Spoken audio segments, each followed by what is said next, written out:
சீர்காழி அருகே வைத்தீஸ்வரன் கோவில் அரசு மருத்துவமனையில் மருத்துவ உதவியாளர் தாக்கப்பட்டுள்ளார். இது குறித்த விவரங்களுடன் செய்தியாளர் பிரசன்னா இணைந்திருக்கிறார். பிரசன்னா, என்ன நடந்தது? விவரங்களை பதிவு செய்யலாம். அதாவது லாவண்யா, சீர்காழி அருகே வைத்தீஸ்வரன் கோவில் அரசு மருத்துவமனையில் வேலை பார்க்கும் மருத்துவ உதவியாளர் மர்ம நபர்கள் தாக்கும் சிசிடிவி காட்சிகள் தற்போது வெளியாகி பரபரப்பை ஏற்படுத்திருக்கு. தற்போது அந்த மர்ம நபர்கள் போலீசார் கைது செய்து காவல் நிலையம் அழைத்து வந்திருக்காங்க. அது சீர்காழி அருகே வைத்தீஸ்வரன் கோயிலில் அரசு ஆரம்ப சுகாதார நிலையம் இயங்கி வந்துட்டு இருக்கு.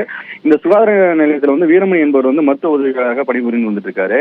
இந்நிலையில் நேற்று முன்தினம் அவர் மற்றும் அவர் செவிலியர்கள் பணியில் இருக்கும் பொழுது கர்ப்பிணி பெண் ஒருவர் மற்றும் அவர் கணவர் இருவரும் இருசக்கர வாகன விபத்தில் காயமுற்று சிகிச்சை பெறுவதற்காக அங்க வந்திருக்காங்க. அப்போது அங்க பணிபுரியும் செவிலியர்கள் அவருக்கு முதலுதவி அளித்து விட்டு மேல் சிகிச்சைக்காக 108 வாகனத்திற்கு அழைப்பு விடுத்திருக்காங்க.